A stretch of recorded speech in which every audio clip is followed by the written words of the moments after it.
So basically the whole idea of today is the seven spiritual laws of success. And where this came from was Deepak Chopra's book, Seven Spiritual Laws of Success. So I really, really loved the book. It took me one afternoon to read it. It was a pretty short book, but I would highly suggest it. And today we're going to actually go through the concepts. So a lot of what I like to do is when people maybe they don't want to go read the whole book, but we're going to go through so much of it today since we have an hour together that you probably won't even really need to go read the book. But if you want to, go for it. It was an absolutely excellent book. I love him. And I just listened to a podcast of his yesterday. And so I have kind of some fun information for you guys that's really interesting.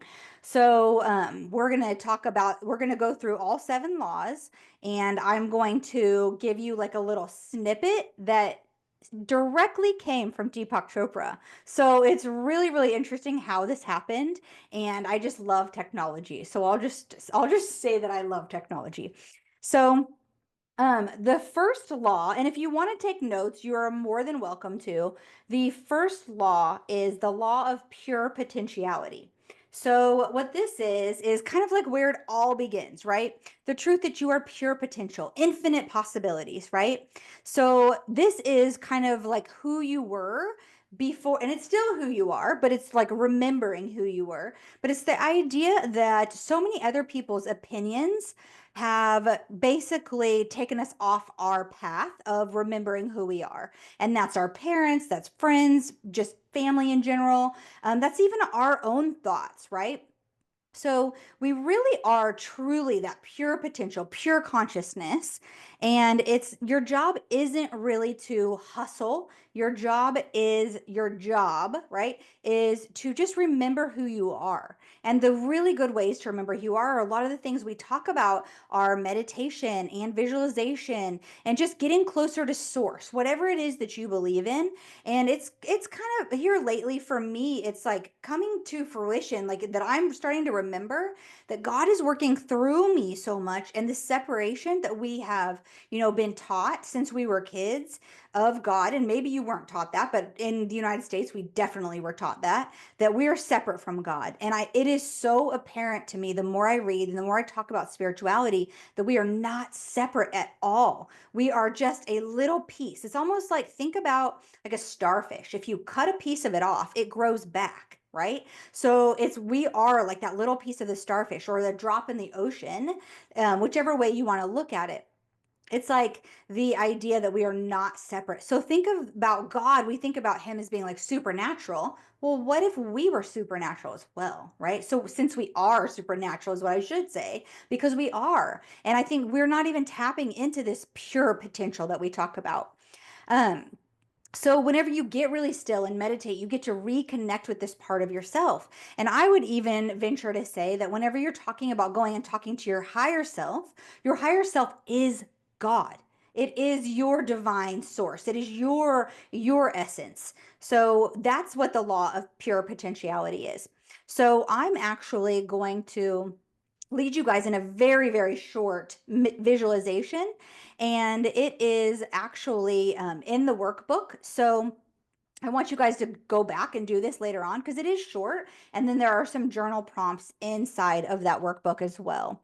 So I'm going to read what the law of pure potentiality is actually like defined. And then we're going to do the visualization. And then you can kind of think about those journal prompts and take some notes and then go back and do it yourself if you would like to inside of the workbook. Because, workbooks are one of my favorite things to create. So because I believe that if you just listen and you don't actually do the work, you're not embodying it. So I believe you actually have to be writing things down and really thinking and doing meditation on your own to really, really change your life. That's what all these master classes are about. They're all about breakthroughs. That's what we want to have, and we're going to have multiple breakthroughs in life.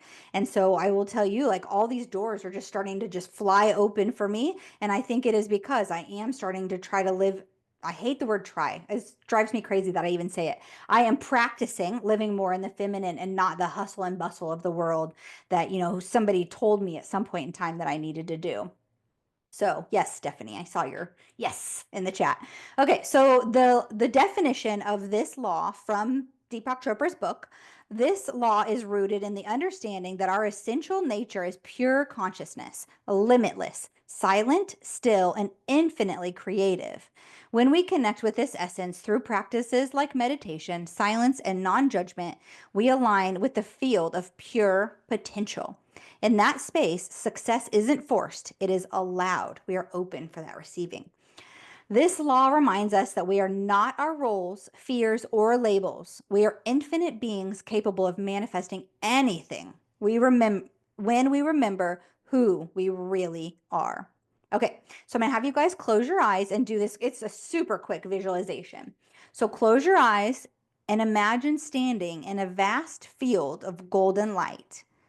The sun is rising, and all around you is stillness. There are no labels, no roles, no expectations, just you, infinite and free. You are not a name, a job, or a role. You are pure presence. Anything is possible here. Let yourself truly feel that. So, you can go ahead and open your eyes, but each one of these is going to have a visualization, and part of the reason I'm reading them through with you now is so that way you don't have to try to read it and visualize at the same time. So you can actually go back and listen to this and do the visualization and do that journal prompt that goes with it, because this is what we're doing. We are reprogramming the subconscious, because we are truly embodying this and truly feeling it. So that is my goal with you guys, is to really get you to feel the feelings of that pure, pure potential. And so then I have something that actually came right from Deepak Chopra, and I'm going to tell you guys at the very end where I got these from, because they literally did come straight from him. So, the law of pure potentiality. This law emphasizes that our true self is pure awareness, full of infinite possibilities. Encourage your class to explore their innate potential and connect with their true nature through silence, meditation, and non judgmental awareness. And so, non judgmental awareness means that we're not judging ourselves for the thoughts that are coming through while we're trying to meditate. We're not judging anybody else. We are literally just observing our life. So, that is the law of pure potentiality. So if any of you guys have any questions during this or any comments, you can definitely just throw them in the chat. I do have it open as well. But we are going to move on to the law of giving and receiving. So it is, let's see here, get my notes. Okay. So abundance is like your breath, right? We never think that there's not enough air outside, right? We just inhale and we exhale. We don't even think about it. But abundance is truly, truly, truly our birthright. And this kind of goes back to the whole idea of God working through us. We aren't separate. If anybody's abundant, it's God, right? Well, if we're a piece of God, we're abundant as well. So the more freely that you give, and I don't mean just your money, right? Your time, your energy, these are gifts to the world. The more the universe mirrors that back to you. So don't forget about receiving. You don't want to just keep giving, right? Even with your kids, right? You don't want to just be giving, giving, giving. You want to receive love from them as well. It's okay to ask them to do things for you too, right? So we really don't, we don't want to be stingy with anything. With we want to hold our boundaries, but we don't necessarily want to be stingy. So if you want to say no to something because you just don't want to do it, that's fine. But I would say that you want to make sure that you are giving back to society as well. There was actually one night that Wes and I were sitting at the kitchen table, and I all of a sudden started talking about, like, thinking about homeless people, and I just started crying. And I'm like, what is going on? I don't know why I'm feeling so much emotion about what's going on here. And it was while we were reading the Conversation with God books, and then we watched the movie about a week later, and he was homeless. And so he had changed from literally homeless to having direct, like, channeled conversations with God, and he wrote amazing books about them. So I know Stephanie has picked a couple of the books up. She manifested them into her life, which was really cool. And but I would highly suggest those books, even if you don't necessarily believe in the word God. If it's universe, source, whatever it is, those books are still very, very much a suggestion of mine to read. So kind of ask yourself, where am I open to receiving? So, and where am I blocking the flow? Because I really truly believe that a lot of us that end up feeling stuck is we're doing all the right things, right? We're going and working out in the morning, and we're eating right, and we're doing this and we're doing that, and we're reading, and we're being in the feminine, and we're journaling and doing all the things. But it's like, why, you ask yourself, I've asked myself this question many times. Why am I not getting back yet what is like not owed to me, right? But what I deserve. And so it's like that's when you know that there's some sort of block because you are not open to receiving whatever it is. And you think about being in the feminine, that is the open to receiving piece of it. We need to be in the feminine more often and really just receive instead of hustling and bustling around so much and slowing down. It is one of the hardest things for me to do, and just even slowing my brain down enough to meditate. And so I totally understand the people that can't meditate, but I have gotten to the place where it is so prevalent in my life that I have to do it every single day. And my goal actually every day is to meditate 3 different times. Right when I wake up in the morning, once at 3 o'clock in the afternoon, which I do have it on my schedule, and then once before bed. And sometimes I fall asleep with the one before bed, but at least I'm falling asleep with this really positive thing versus it being a crime show on Netflix or something. So just a suggestion there. So that is the law of giving and receiving. And so then I am going to do the same thing here and read to you guys the actual definition from the book. So the universe functions through dynamic exchange. Nothing in nature is static. Your breath, your blood, the seasons, all are constantly flowing. So too is abundance. This law teaches us that to receive, we must give freely, and to give, we must be open to receiving. Whether it's love, money, compliments, or time, generosity keeps energy in motion. Holding back out of fear creates energetic dams. When we give with joy and receive with grace, we align with the generous rhythm of life itself. That's a whole nother idea of receiving, right? Is being in the present moment and not worrying so much about the future or the past. So I want you guys to close your eyes again. And then picture your heart. You can put your hands on your heart if you want to. Picture your heart as a glowing orb. With each breath, you see the light moving in and out of it like waves, giving and receiving effortlessly. You give love, attention, compliments, even money, and receive it back in surprising, beautiful ways. You are the flow. So I want you guys to think about something else too. Whenever we think about flow, you can open your eyes back up. But whenever you think about flow, what you want to think about is like the more masculine are the people, the men that are on the outside of the river, right? It's the guards holding the river in, whether it's rocks, sand, whatever it is. It's what's holding the river in. So what feminine are supposed to be able to just flow like the river. So that's how we want to be when in receiving mode. And even men, when they're in their feminine, they're in receiving mode as well. We need that balance between the masculine and feminine, no matter what sex we are. So that is the law of giving and receiving. And then I'm going to tell you what Deepak Chopra said. So the law of giving and receiving, life operates through dynamic exchange. Remind them that by being generous and open-hearted, they align with the flow of the universe. Encourage them to give and receive with joy, whether it is a smile, a kind word, or a material gift. I was actually watching something the other day too, and they were talking about how if you are sitting like we were sitting, this is another example, but it kind of explains the example a little bit better. We were sitting on an airplane and we were sitting in the front row because somebody had gotten off the plane because she was mad about a dog and all these other things being on the plane. Well, whenever you find out like situations or even going to the DMV, I was there the other day. I'm like, I'm just sending these people love because they were so mad and they were so angry that they were having to sit there for hours upon hours. And if you literally, even just in your mind, it is so powerful just to send people love.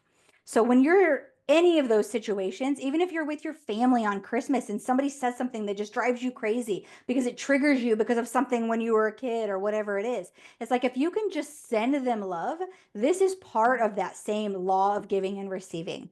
So I really want you to, in those situations, try not to like judge somebody for how they're acting because we have no idea what happened to them that morning. Maybe their mom is really sick and they're trying to get to her and they just can't get there because the flight's delayed or whatever it is. We don't know what the problem is.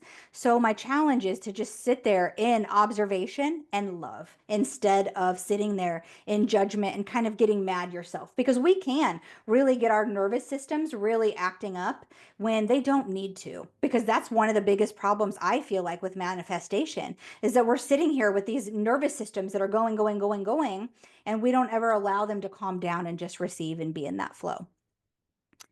All right. So that was number 2. So number 3 is the law of karma, cause and effect. So every single choice you make plants a seed. Do you want, if you want a different harvest, plant a different seed, right? So we're not victims of our circumstances. A lot of people end up feeling in that victim mode. We are powerful creators. So whatever is going on in your life, whether you want to admit it or not, you are creating it. If you feel like, man, my life is just always chaos, you are creating that chaos. Maybe not directly, but you are creating it because of your reaction to it. So it's like we get addicted to different things, and it's really hard to admit. I was reading a book called The Handbook to Higher Consciousness, and it was talking about how I was actually addicted to my son's behavior. And I was like, what? I have to actually admit that? Like, this is my fault that I am suffering because of the fact that I can't get out of this cycle and this autopilot loop that we are on in this household. And so it's definitely a different kind of realization. And the whole idea that karma, right? It's like it's not necessarily like whatever you give, you're gonna receive. It's more of how you believe. If you believe you're doing something bad, bad, right? If you're doing something you shouldn't be doing, shouldn't, and then you will get it something back in return, right? So we're not like definitely want to be conscious of what we're doing. And I'm really excited for our next personal creation. It's called Conscious Observation. It's next Tuesday. And we are going to be talking about really figuring out how we're feeling about ourselves, the words we're saying, the thoughts we're having, and the actions that we're taking, and so much more. It's going to be really, really powerful.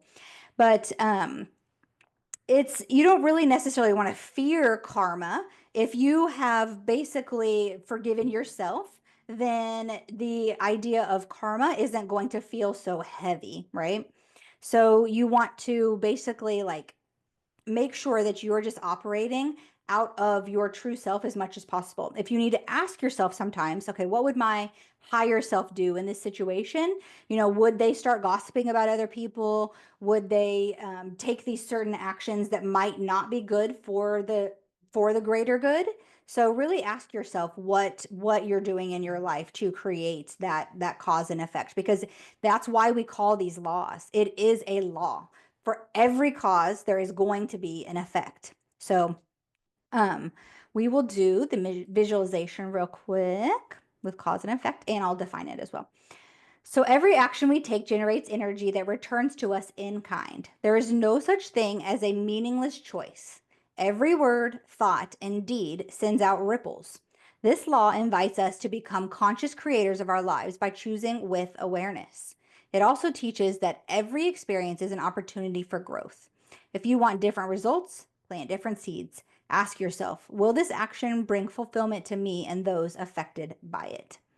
So I'm going to have you guys close your eyes again and imagine you're planting seeds in a garden. Each seed is a choice: kindness, patience, courage, creativity. With every action, you're growing your future. You kneel in the soil and feel the power in choosing consciously. You can open your eyes. So the idea is that we want to feel what it would feel like to plant the seeds that we actually want to see in our future.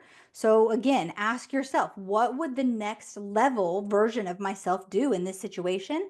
And then you have your answer. And don't think about it too much, right? Use that intuition that your God-given power to really feel and hear whatever if you're more of an auditory person, or if you are more of a feelings type person.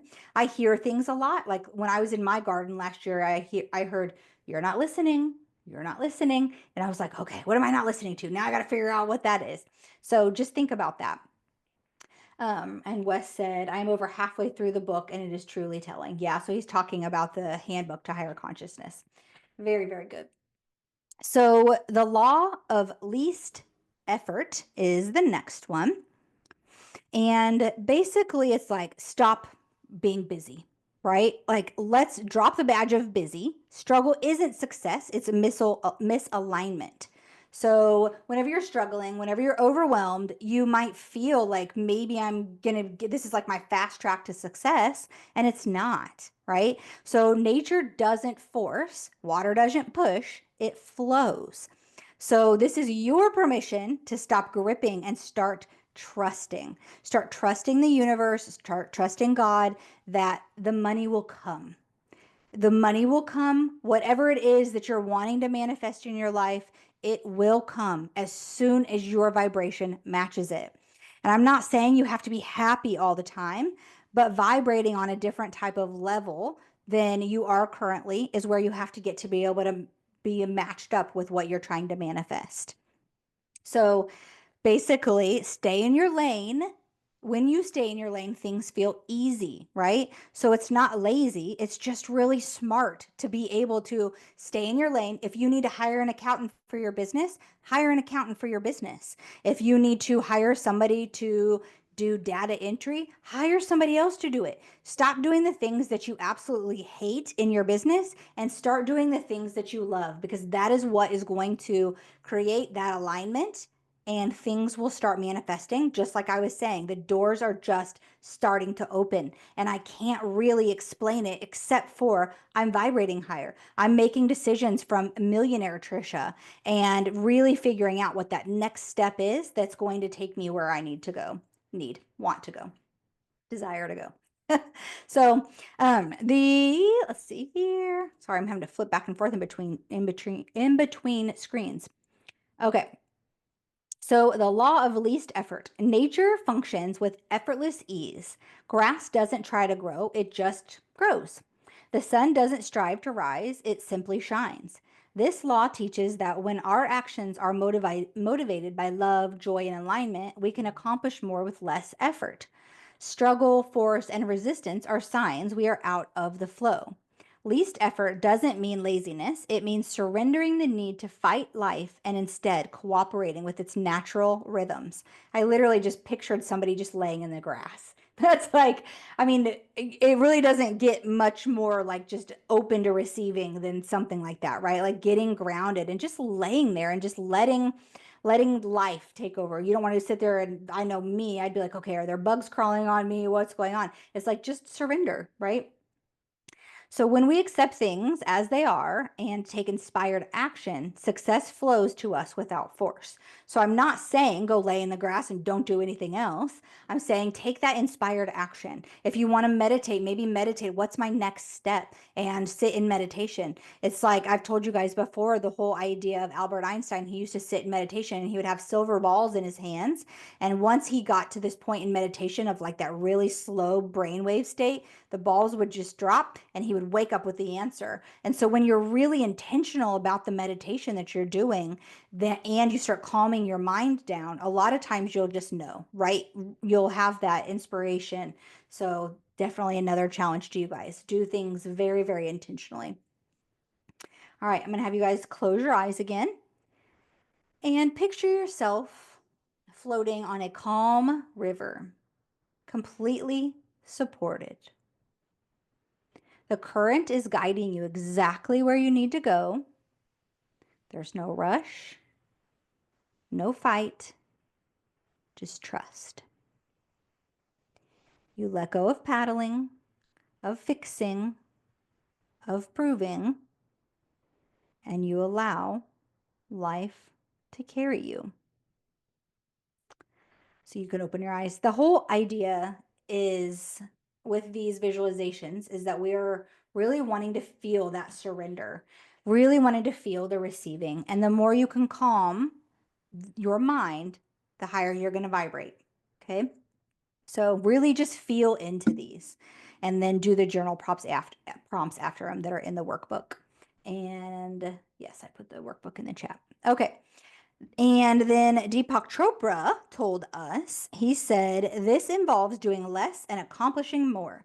Teach them the art of acceptance, responsibility, and defenselessness, allowing life's natural order to unfold without resistance. So the next law is the law of intention and desire. So desire isn't selfish, it is divine. We were literally sent here for certain things. It's like the idea of what portrayals is, why we went on Shark Tank today. I am not being selfish because I desire to help millions of people and make millions of dollars. That is not selfish. That is exactly why I am here, and it is divine. So don't think that you're being selfish when you have things that you really desire in life. Your soul is literally speaking to you in those moments. So really take it into account that it is not selfish. So when you set an intention, you're giving the universe the coordinates of exactly where and when to put in place what it is that you desire. So you have to release the attachment to it and then be open to receiving it. So hold on to the what and the why and let go of the how and the when. It is not your job to focus on the how and the when. That is God's job to focus on that. The field of intention is real. Put your desires in, but make sure they're heart aligned, not ego fueled. So a lot of times when they're heart aligned, they'll feel really, really good. And when they're ego fueled, you're going to feel some sort of fear around it or some sort of negativity around what it is. All right. So the definition is intention is a force in the universe, like gravity or magnetism. When our desires come from a place of love and are infused with intention, they carry organizing power. This law teaches that intention, when released in stillness, sets cosmic forces into motion. How cool does that sound? I want the cosmic. I mean, they are, right? But if I could just see, I could picture the cosmic forces in motion. It just sounds so awesome. But desire alone is not enough. We must be unattached to the outcome. When we hold a clear vision while letting go of how or when it arrives, we become powerful creators and aligned with our soul's desires.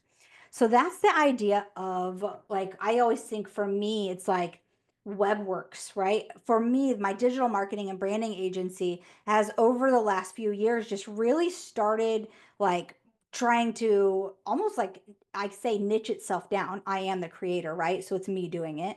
But the idea is that I really needed to niche down to really live on purpose for that business. I am working on my very, very last client that is like a trade, working on like a trade site for them. So I've done a lot of HVAC, a lot of electricians, a lot of concrete people's websites, and I'm no longer doing that. And so I had to let that go so that way I could really, really bring out this soul desire. The reason I came here, it was not to build websites for people in those industries. It is absolutely to help coaches align with who they are, put all the technology pieces together for them, and be able to let them fly and spread their beautiful message out into the world. So think about what it is right now that you might be holding on to that might not be what your soul desires. Maybe it's what your ego desires because it's safe. A lot of times these soul desires are uncomfortable because they're pushing you out of your comfort zone and making you really trust in source that this is the right step for you. So you want to put in the chat anything that maybe something that you're holding on to that maybe you shouldn't hold on so tightly to. So think about that. And we're going to do a visualization. So close your eyes and visualize your desire as a glowing spark in your heart. You hold it gently, whispering your intentions into the universe, not with desperation, but with clarity. Then you release it like a balloon, trusting it will find its perfect path. It is so, so true. And it resonates so much because everything, some people hate this saying, but everything happens for a reason. Everything. You came here for an intention, a reason to learn and grow from maybe it's some of the things that happened in your past lives. Whatever it is, you came here to learn and grow. So everything has a reason for what's going on. All right, so then of course this makes sense for the next one to be the law of detachment. So our nervous system and our subconscious really want to control our lives, right? They really want to make all those decisions for us because they want to keep us safe because our brains are still like we're cavemen, right? We have to be safe in all these situations. But the real power is in the letting go. And that means calming your nervous system, whether it be through breath work, maybe it's like not or meditation, but it's a breath work meditation is so amazing and powerful. I'm actually in the process of really putting into my schedule the things and being really intentional about how I'm spending my time. And breath work is absolutely one of them that I want to add into my schedule. So it's like with this law of detachment, if you're gripping something really tightly, why don't you ask yourself why? So what story is it that you're afraid to release? And this is one of those really deep questions that you want to ask yourself with maybe a meditation or just a journaling prompt. Is a great journaling prompt. What story am I afraid to release? I remember when I went through a meditation, it was an outdoor meditation. It was at Colonial Gardens here locally, and it was beautiful. And it was one of my friends leading it. And I learned that, oh my gosh, love equals pain. That was the story that I had to release and really get off of this terrible autopilot cycle that I was on to really truly become who I want to be. So freedom doesn't come from the outcome. It comes from trusting who you'll be no matter what happens. That's part of detachment is we get attached to our goal and we want it to be exactly the way it is, right? So my goal was always I want to make $20,000 a month with WebWorks every month consistently. Well, my soul was not really on that same page, right? Like I did it. I was like, okay, I hit my goal. And then all of a sudden my business like slowly just started shutting itself down because I was given this beautiful idea of portrayals that really, really needed to be brought to fruition. So really think about what your soul is trying to tell you and what you need to detach from. And a lot of times you can just say like, I want this or something better, right? Whatever. And the world, it's always working out for you. Nothing's happening against you. It just might not be exactly what you thought it was going to be. So that's why we have to detach from the outcome and be okay with whatever happens. So the magic happens in the space between desire and outcome. That's where the universe plays. Okay. So the definition here. So the law of detachment. To access true abundance, we must detach from the outcome. This doesn't mean we stop caring. It means we stop needing things to happen a certain way. Clinging to specific results creates fear and rigidity. Detachment opens us up to the field of infinite possibilities. This law invites us to step into uncertainty with trust, knowing that the universe often has better plans than we can imagine. From this space of surrender, solutions and synchronicities arise organically. The synchronicities that have been in my life recently, I can't even tell you. And sometimes it's even just something as simple as seeing 1111, 111, 444, 555. And kind of whenever you see these numbers that you're seeing change a little bit, yesterday I saw 444 and 555. I never see those numbers. So you know that things are just starting to align more. Those are those small synchronicities that you really, really need to pay attention to. All right. And then I will read what Deepak told us to do. Detachment involves relinquishing the need to control the outcome, guide them to embrace uncertainty, understanding that through detachment, they open up themselves to infinite possibilities.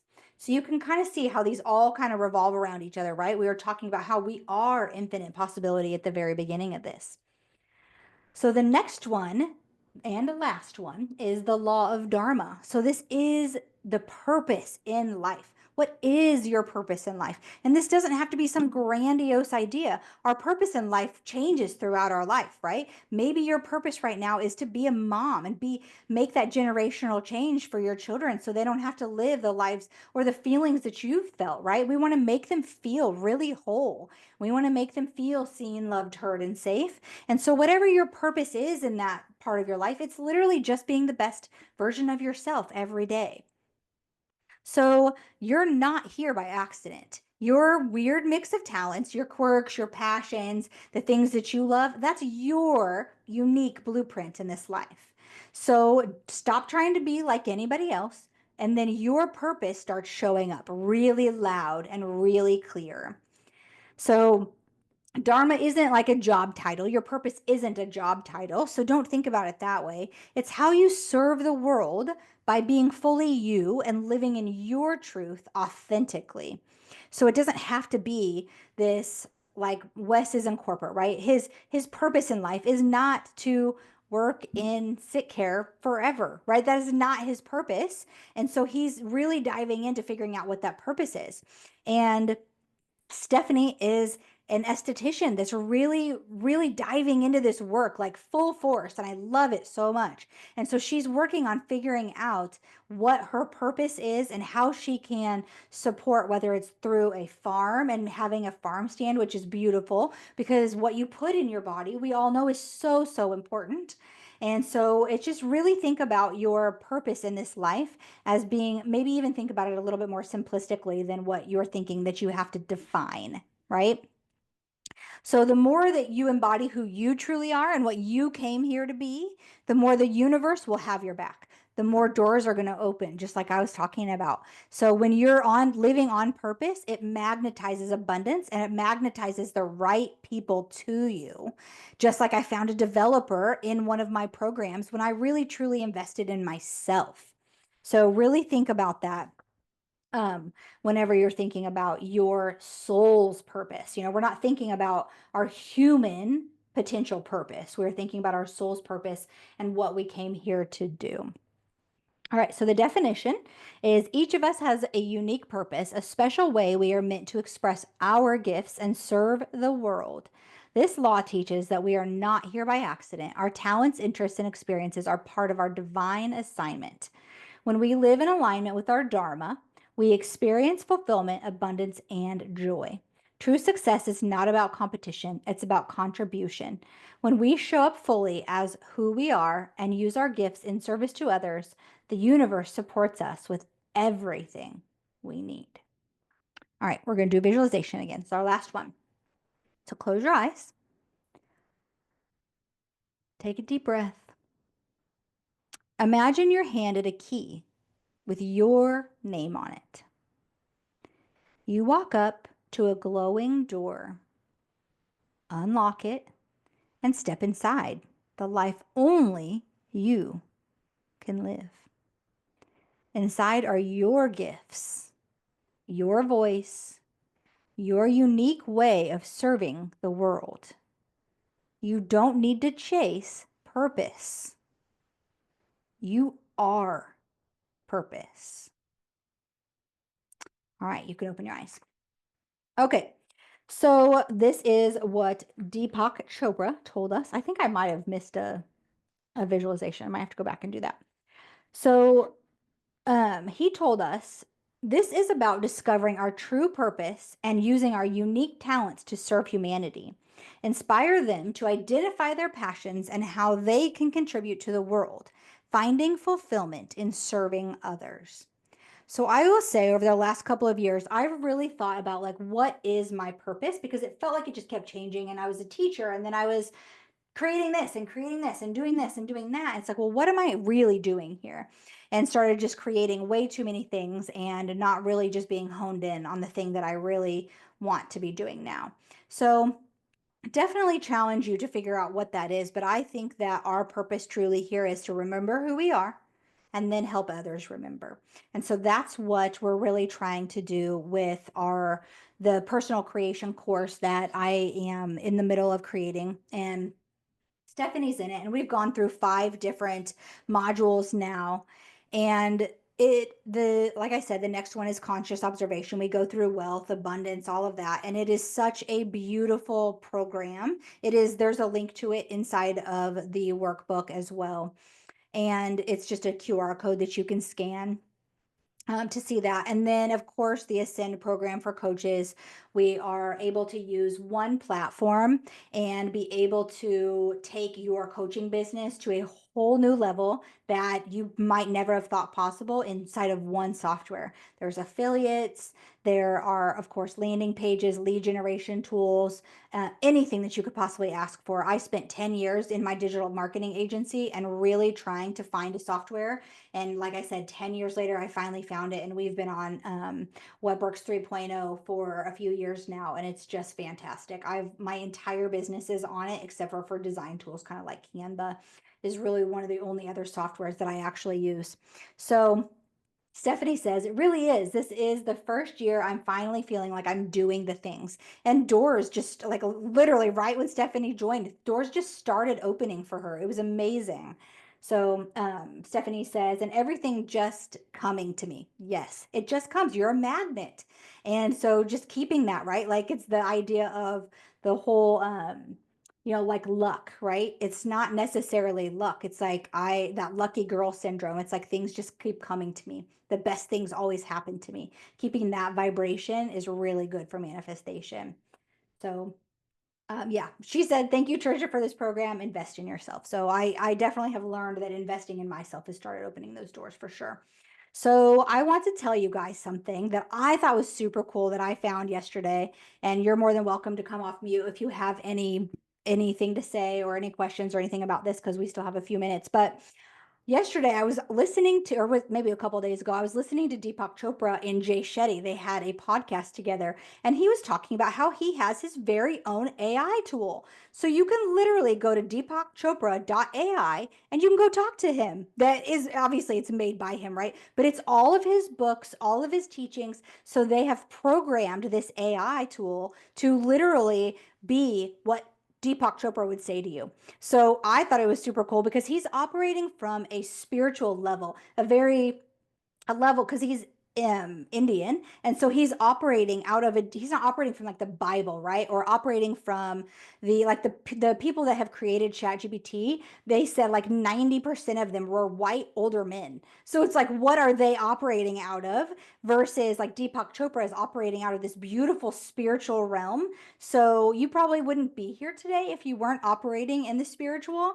And so I would suggest going over there and just asking it some questions, see what it says. So what I did was I told it yesterday that I was going to be teaching this class about his book, that because I thought it was such a beautiful book.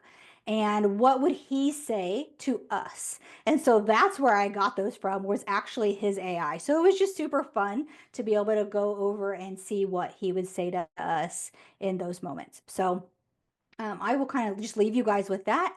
Do you guys have any questions, comments, anything about any of these laws of spiritual success?